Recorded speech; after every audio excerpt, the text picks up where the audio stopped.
मेरी जिंदगी में शांति थी, या यूं कहूं एक ऐसी बोरियत जो धीरे धीरे आदत बन चुकी थी।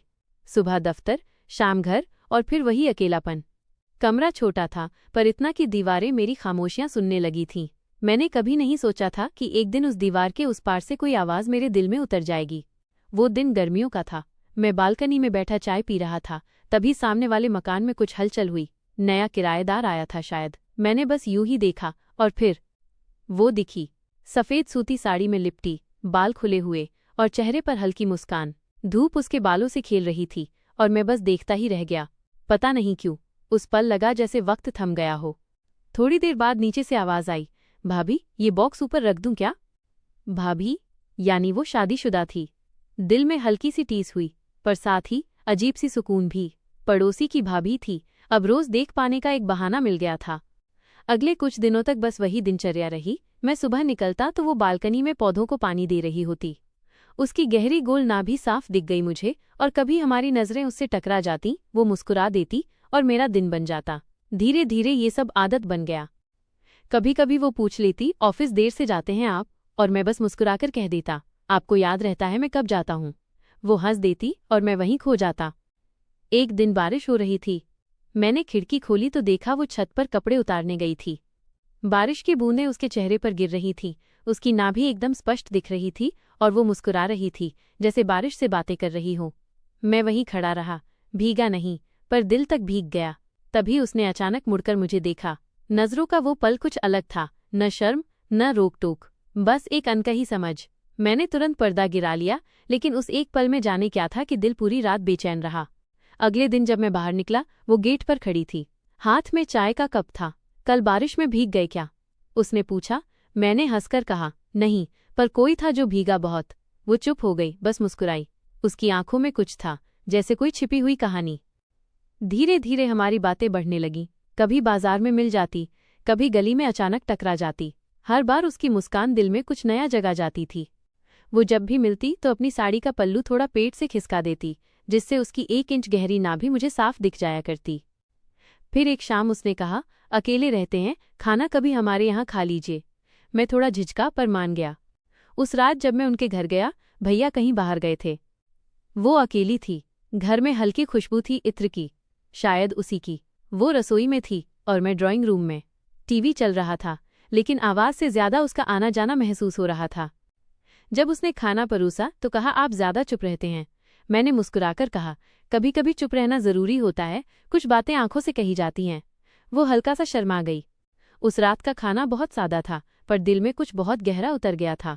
वो मेरी पड़ोसी की भाभी थी, पर अब वो सिर्फ पड़ोसी नहीं रही, वो मेरे हर ख्याल का हिस्सा बन चुकी थी।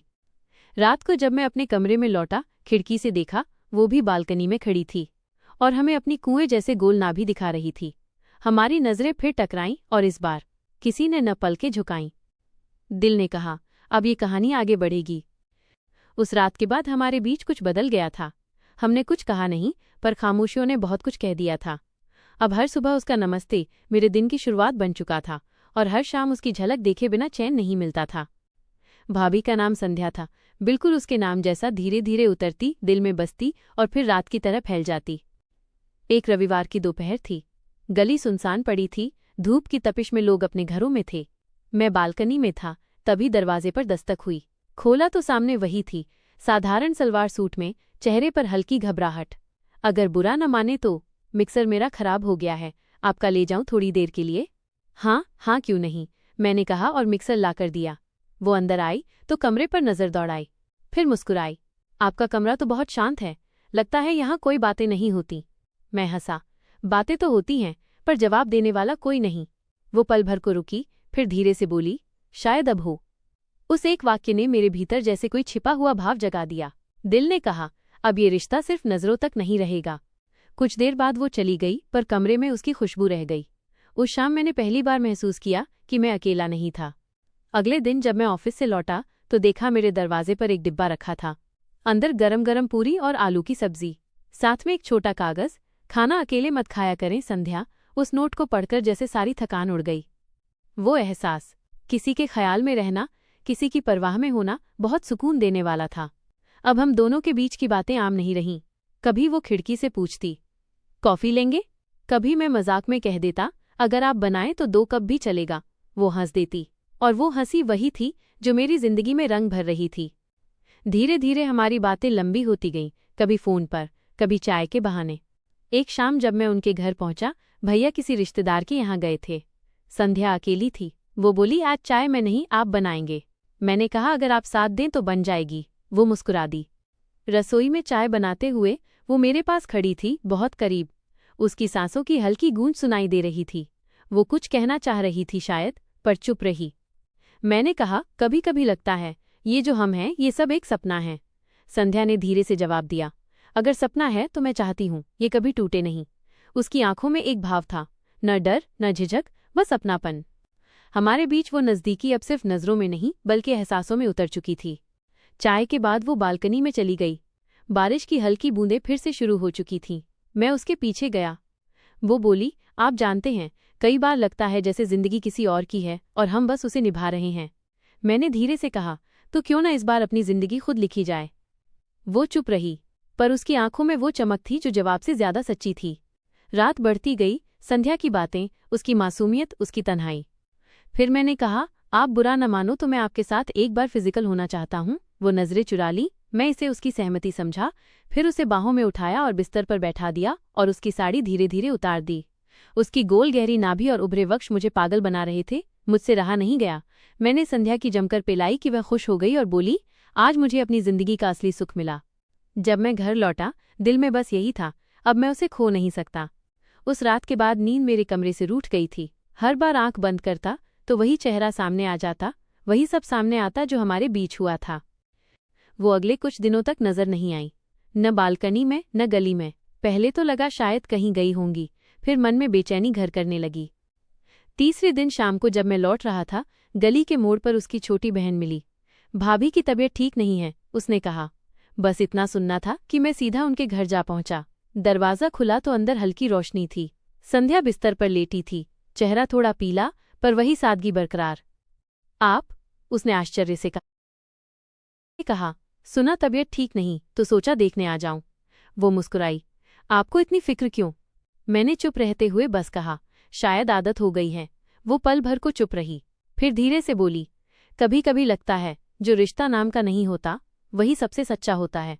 उसकी आंखों में एक गहराई थी, जैसे बरसों से दबा हुआ कोई दर्द अब बाहर आना चाहता हो। हमारी बातें देर तक चलती रहीं। उसने अपने बीते कुछ सालों की बातें बताईं, कैसे उसकी शादी समझौते में बदल गई थी, कैसे हर दिन वो मुस्कुराकर सब कुछ छिपा लेती थी। मैं बस सुनता रहा। हर बात के साथ उसकी आंखों का बोझ थोड़ा हल्का होता गया। जब मैं उठने लगा तो उसने कहा, कभी कभी लगता है आपकी बातें सुनने से मन हल्का हो जाता है। मैंने कहा, तो फिर हर दिन सुनने आ जाया करूं? वो मुस्कुरा दी, हर दिन नहीं, जब मन कहे। अब हमारे मिलने का कोई तय वक्त नहीं था, पर हर मुलाकात में एक गहराई जुड़ती जा रही थी। कभी वो मेरे घर आ जाती किसी बहाने, कभी मैं उसके दरवाजे तक पहुंच जाता कुछ पूछने। लोगों की नजरें अब नोटिस करने लगी थीं। गली के बच्चे भी हंसते हुए कहते, भैया भाभी आई थीं आज। पहले तो मैं टाल देता, पर अंदर कहीं डर घर करने लगा था। एक दिन शाम को जब मैं दफ्तर से लौटा तो दरवाजे पर एक चिट्ठी रखी थी, किसी से कुछ मत कहिएगा, भैया घर आ गए हैं। उस दिन पहली बार मुझे अपनी ही मोहब्बत से डर लगा, जैसे किसी ने मेरे दिल पर ताला लगा दिया हो।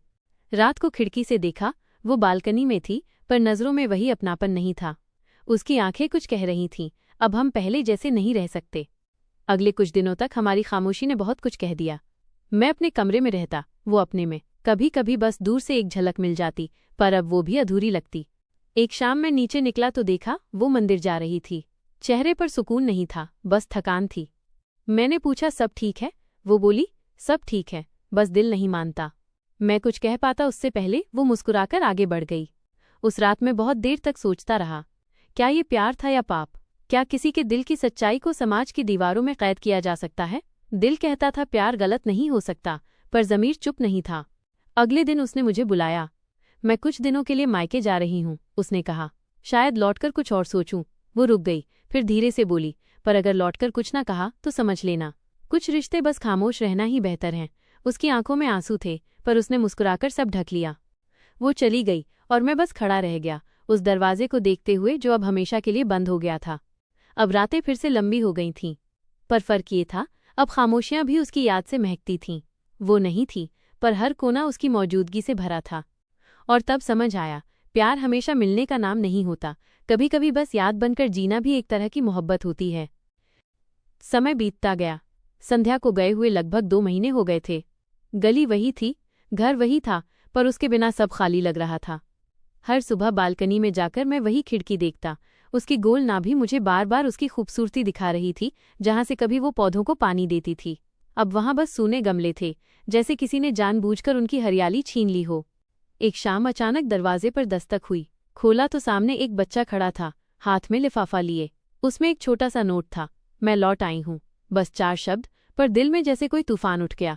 मैंने ऊपर देखा और वही खिड़की फिर खुली हुई थी। वो थी संध्या। चेहरे पर वही मासूम मुस्कान, पर अब आंखों में कुछ अलग था, थोड़ी थकान, थोड़ा सुकून और बहुत सारा साहस। अगले दिन सुबह उसने आवाज दी, काफी बना रही हूँ, आएंगे? मैंने बिना कुछ सोचे बस हाँ कहा। वो फिर से मेरी जिंदगी में उसी सहजता से लौट आई थी, जैसे कोई शाम बिना इजाजत के धीरे से कमरे में उतर जाती है। चाय की प्यालियां फिर से बीच में थीं, पर अब हमारे बीच खामोशियां नहीं थीं। उसने कहा, मायके में बहुत सोचा, क्या मैं गलत हूँ? पर हर बार दिल ने यही कहा कि गलत वो होता है जो झूठा हो, और जो सच्चा है वो कभी गलत नहीं हो सकता। मैं बस देखता रहा, क्योंकि शब्द शायद इतने खूबसूरत नहीं हो सकते जितने उसके एहसास थे। धीरे धीरे हमारी जिंदगी फिर से पटरी पर आने लगी। अब हम बातें करते, हंसते और ये जानते हुए भी कि ये रिश्ता अधूरा है, हम उसे पूरी सच्चाई से जी रहे थे। पर नियति को ये मंजूर कहाँ था। एक दिन शाम को जब मैं दफ्तर से लौटा तो गली में भीड़ थी, लोग धीरे धीरे बातें कर रहे थे। संध्या भाभी का एक्सीडेंट हो गया। मेरे कदम वहीं रुक गए, कान सुन्न पड़ गए, सब धुंधला सा लगने लगा। मैं दौड़ता हुआ अस्पताल पहुंचा। वो स्ट्रेचर पर थी, चेहरा शांति से भरा हुआ, जैसे कोई लंबी थकान के बाद चैन से सो गया हो। डॉक्टर ने कहा, बस पल भर की बात थी। मैं वहीं खड़ा रह गया, ना रो पाया ना बोल पाया। बस एक एहसास बार बार मन में गूंजता रहा, अगर सपना है तो मैं चाहती हूँ ये कभी टूटे नहीं। उसके जाने के बाद मैंने अपने कमरे की खिड़की बंद नहीं की, क्योंकि मुझे यकीन था वो कभी न कभी लौटेगी। कभी कभी रात को महसूस होता है जैसे कोई धीमी सी आवाज़ कहती है, कॉफ़ी लेंगे? और मैं मुस्कुराकर जवाब देता हूँ, अगर आप बनाएं तो। कहते हैं कुछ रिश्ते नाम नहीं मांगते, बस एक एहसास बनकर जिंदगी में रह जाते हैं। संध्या मेरे लिए वही एहसास बन गई जिसे ना मैं पा सका ना भूल सका। प्यार हमेशा मिलने का नाम नहीं होता, कभी कभी किसी की याद बनकर जीना भी सबसे गहरा प्यार होता है। संध्या के जाने के बाद जिंदगी जैसे ठहर सी गई थी। हर चीज वैसी ही थी, कमरे की दीवारें, खिड़की और वो बालकनी। बस अब वहां कोई नहीं था जो पौधों को पानी देता या मुस्कुराकर पूछता, कॉफी लेंगे? कई साल गुजर गए। मैं नौकरी छोड़कर दूसरे शहर चला गया। नई जगह, नए लोग, पर जिंदगी में वही खालीपन था। हर बार किसी औरत की मुस्कान देखता तो कहीं न कहीं संध्या का चेहरा याद आ जाता। 5 साल बाद एक दिन अचानक जरूरत पड़ी अपने पुराने मोहल्ले जाने की। दिल धड़क उठा, इतने सालों बाद उस जगह लौटना जहां हर दीवार पर उसकी याद बसी थी। जब पहुंचा तो सब कुछ बदल चुका था। सड़कें चौड़ी हो गई थीं, मकान नए बन गए थे, पर मेरे पुराने घर की दीवारें अब भी वहीं थीं, थोड़ी जर्जर मगर अडिग। सामने वही घर था जहां संध्या रहती थी। अब वहां कोई और परिवार रह रहा था। गेट के पास वही पुराने नीम का पेड़ था जिसके नीचे हम कभी बातें किया करते थे। मैंने हिम्मत जुटाई और गेट के पास गया। वहां एक छोटी बच्ची खेल रही थी। उसकी माँ बाहर आई, मुझे देखते हुए बोली, जी कुछ चाहिए? मैंने हिचकते हुए कहा, मैं पहले इस गली में रहता था, ये घर संध्या भाभी का हुआ करता था। वो मुस्कुराई, हाँ, हमारे आते वक्त लोगों ने बताया था। संध्या भाभी की बहुत बातें करते थे सब, कहते हैं वो बहुत अच्छी इंसान थी। मैंने धीरे से पूछा, उनके कमरे में क्या अब कोई रहता है? वो बोली, वो कमरा तो हमने पूजा के लिए रख छोड़ा है, पता नहीं क्यों, वहाँ एक अजीब सी शांति है। जब भी अगरबत्ती जलाते हैं तो हवा में एक हल्की सी खुशबू फैल जाती है, जैसे कोई अब भी वहाँ मौजूद हो। मेरे कदम वहीं थम गए, दिल में एक पुरानी धड़कन फिर से जाग उठी। उस शाम मैं अपने पुराने घर में रुका। सब कुछ धूल से भरा था, पर एक कोना वैसा ही था, वो खिड़की जहाँ से कभी उसकी हंसी की आवाज़ आती थी। मैंने खिड़की खोली, ठंडी हवा अंदर आई और उसके साथ वो परिचित खुशबू भी, जैसे किसी ने अदृश्य हाथों से मेरे बालों को सहलाया हो। कॉफ़ी लेंगे? वो वही आवाज़ थी, धीमी, मुलायम और बहुत परिचित। मैं ठिठक गया, आसपास कोई नहीं था, पर दिल ने कहा, वो है, कहीं यहीं, इसी हवा में। मैंने पास रखी 2 प्यालियां निकालीं, एक अपने लिए, एक उसके लिए रख दी। धीरे से कहा, अगर सपना है तो मैं भी चाहता हूँ ये कभी टूटे नहीं। रात बढ़ती गई, चांदनी उस पुराने घर की दीवारों पर उतर रही थी। बालकनी में वो पौधे अब भी खड़े थे, सूखे, पर जड़ें जिंदा थीं। मैंने पानी डाला और कहा, देखो संध्या, अब फिर से हरियाली लौट आएगी। हवा ने हल्का सा झोंका मारा और खिड़की का पर्दा अपने आप हिला। उस एक पल में लगा जैसे कोई मुस्कुराकर कह रहा हो, मुझे पता था तुम लौटोगे। सुबह जब मैं जाने लगा तो नीम के पेड़ के नीचे एक छोटा सा कागज पड़ा था। उस पर लिखा था, कुछ रिश्ते खत्म नहीं होते, बस रूप बदल लेते हैं। मैं अब भी यहीं हूँ, हर उस जगह पर जहाँ तुमने मुझे याद किया। मेरी आंखों से आंसू बह निकले। वो शायद आखिरी मुलाकात थी, पर इस बार जुदाई नहीं थी, बस सुकून था कि वो अब भी मेरे साथ है। वक्त बीत गया, पर मैं हर साल उसी दिन उस गली में लौट आता हूँ। खिड़की में चाय की 2 प्यालियां रखता हूँ और बालकनी के पौधों को पानी देता हूँ। लोग पूछते हैं किसके लिए? मैं बस मुस्कुरा देता हूँ, पड़ोसी की भाभी के लिए। तो दोस्तों, ये थी आज की कहानी। कहानी आपको कैसी लगी? अगर कहानी पसंद आई हो तो वीडियो को लाइक करें और चैनल को सब्सक्राइब करें। मिलते हैं अगली वीडियो में, तब तक अपना ख्याल रखें।